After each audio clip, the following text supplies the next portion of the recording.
Yo, man. Whiskey, you two, man. It's your boy, Mickal, that's aka Mr. Napier, bro. Look, today's video, though, we got when you trash talk LeBron and he shows up to your game.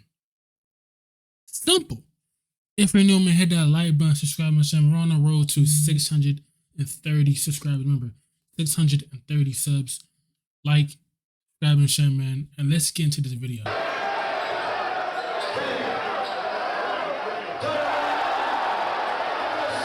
This is Dion Wright. Dion is a really good basketball player.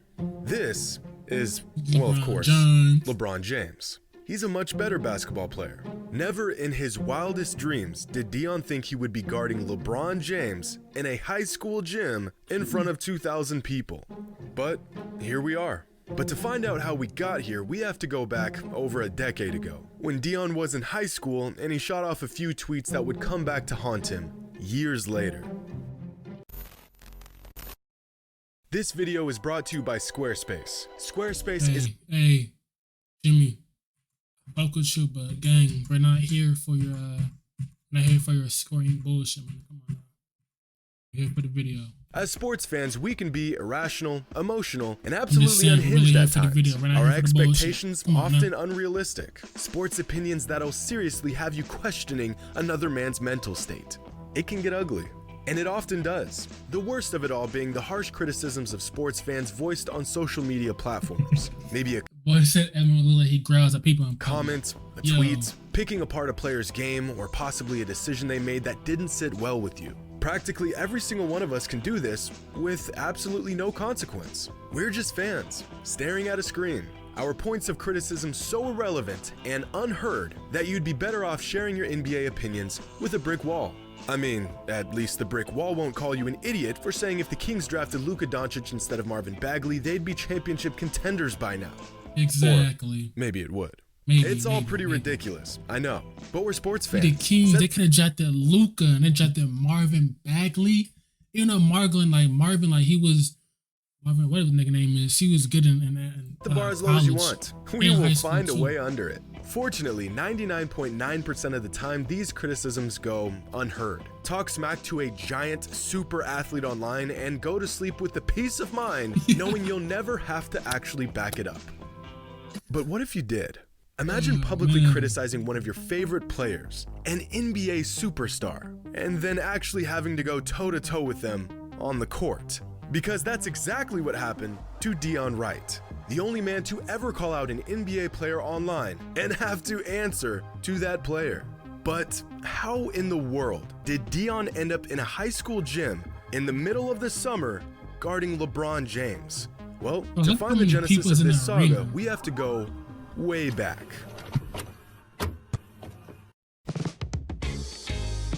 2011? My goodness. June 12th, 2011 was a fairly normal summer day. The Yankees beat the Indians, this guy was named the shortest man in the world, and the Miami Heat faced off against the Dallas Mavericks in Game 6 of the NBA Finals. The Mavericks were up 3-2 in the series, and LeBron was fresh into his villain stage. So pretty much everyone in the world, aside from me and about 7 other people, wanted LeBron and the Heat to get crushed in this game. One of many fans rooting for the Heat to lose was a 19-year-old Dion Wright, who had this to say.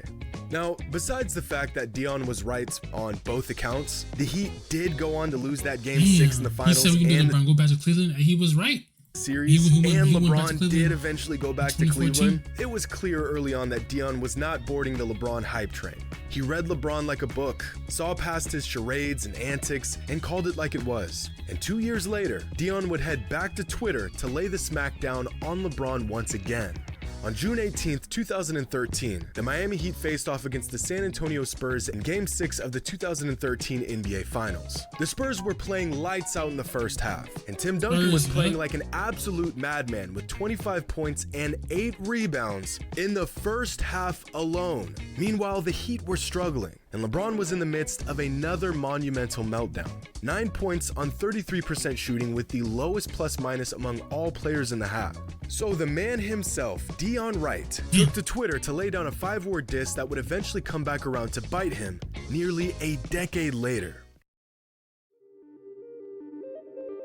LeBron not clutch at all. What? What are you talking about? LeBron is clutch. Like he has like, doesn't he has like the most clutch like points or something like that? I think I might be wrong. Y'all let me know down in the comments below. LeBron not clutch at all. Now, at the time, this proclamation was widely agreed upon. Up to that point in LeBron's career, he just wasn't clutch. This tweet was almost less of a criticism and more of just an observation. A seemingly harmless, but inevitably fateful tweet. Now, unlike the average trash talker on social media, Dion actually had some merit to give a take like this. In high school, Dion was California's Prep Player of the Year in 2000. Be fair. This was Division 2. Oh, that's Mayfair. Okay. 2012, and by the summer of 2013, Dion was playing basketball for St. Bonaventure University in New York, a Division I program in the same conference as Dayton, UMass, and Davidson, where Stephen Curry played college ball. By his senior season at St. Bonaventure, the 6'7" forward was averaging a near double-double with 17 points and 9 rebounds. He was 6'7". Freshman year, he only averaged 2.8. That makes sense because freshmen don't really play that much. Sophomore year, he got better, 8.7. Junior year, he went a lot. 6, okay. Rebounds a game and led the program to one of their biggest wins in school history over 15th ranked Dayton in 2016. After college, Dion played multiple seasons as a pro internationally and has averaged 16, 6, and 3 a game in his last 2 seasons of pro ball overseas. Dion is far from the average trash talker on Twitter. The man's got NBA size and can hoop something serious. And he's constantly showcasing these skills in pro-am leagues like the TBT, a basketball tournament reserved for some of the most elite hoopers in the country, and the Drew League, one of the most prestigious pro-am summer leagues in the country. See, whenever people see these guys they've never heard of in pro-am leagues like the Drew League, they're quick to say these players must be some scrubs off the street. But as easy as it is to sit back and think that we could all go out there and give a decent effort, we couldn't. At least the majority of us can't. Even these pro-am guys that you've never heard of, these so-called janitors and mailmen, are all certified hoopers. In fact, you would have a tough time finding a guy who wasn't a contributing player at the D1 or even professional level. Most of the people that Easton, yup. Isn't he still in the league? Easton or no? I think he is. A lot of people, they played in the league and all that. I think Easton is still in the league. Some of these pro-am leagues. Last week, Dion was set up to play in a Drew League game no different than any other. Just another ordinary pro-am game on the schedule. That is until DeMar DeRozan tweeted this. The King and Debo, Drew League tomorrow. The Reaper of NBA Twitter had arrived, and it was knocking on Dion's door. 11 years after his original tweet about LeBron, and Dion would have to do what no sports fan had ever done before. Actually go out there and face the guy. He was like, yo, bro, you won't believe this. I was like, what? He was like, LeBron is coming tomorrow to the Drew League. Did you know that you were going to be the guy that was going to be tasked with guarding Bron as soon as it happened? I told him, I'm guarding Bron. And whatever happens after that, it happens after that. Like, I told him straight up, like, I'm guarding Bron. It sounded scared. Come on now. I know you was scared. You go out there and guard LeBron. And remember, LeBron's what? This one here was like 37, 38. He's 39 now. Go anger in my life today. You still couldn't guard LeBron? I woke up to DMX on my playlist today.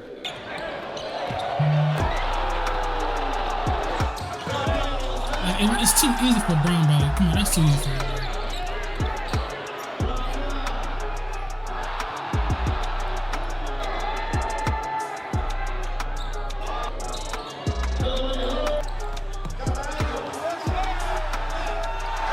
Brown was going crazy this game too. Bro, you know what's crazy? Drew League games are usually not even on like TV or something like that. Like you literally have to like wait for the highlights. They had this on the NBA app, or they had this on the NBA app, bro. This shit was live streaming, like it's crazy. Everybody's watching it, but you can like barely see it because the shit was packed out.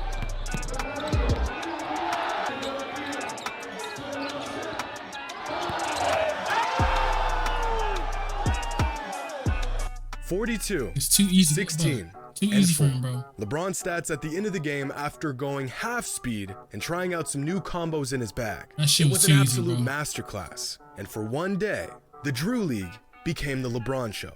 And in absolutely no time at all, Dion Wright became the poster child for biting off more than you can chew. The impossibly rare case of an NBA fan talking trash and being forced to back it up. But even more impossible is the fact that Dion did back up all the trash talk. Because Dion finished this game with a team-high 20 points and led his team back to just a 2-point deficit. Dion and his squad were just 1 bucket away from beating a pro. That shit don't matter, because they still lost, nigga. They still lost. It don't matter. Pro-Am team that featured LeBron James and DeMar DeRozan. The man had a once-in-a-lifetime opportunity to show out against one of the greatest players of all time. And despite all the memes and the jokes, he actually pulled it off. I guarantee, I promise that if any of us had to go out and guard LeBron James on a random Saturday afternoon, we wouldn't hold him to 40 points. And we damn well would not drop 20. In fact, NBA fans were asked this exact question. How would you fare going toe-to-toe against LeBron? And the answers, well, they speak for themselves. He said he averaging 6 fouls and 2 takes the first 2 minutes. And possibly the craziest part about this entire story is that Dion wasn't even supposed to play in this game. The day before the game, Dion was in Buffalo and got a call from a friend who was playing in the Drew League. His friend let him know that LeBron was going to be there, and Dion made a game time decision to fly across the country, lace up against LeBron James, and went out there and dropped 20 and 6. Fast forward 10 days, and Dion has now teamed up with Trae Young, earned LeBron's respect, and now has a story so crazy, even he can't believe it happened. Dion Wright, the first man to ever trash talk an NBA player on Twitter and actually back it up. Hope you all enjoyed. And as always, until next time. Hey, but that's on time we heard of him. Like, what? And this man, that was video, you know what I'm saying? When you trust LeBron and he shows up. If you're new, please like, subscribe, and share, man. Run the road to 630 subs. Let's get it.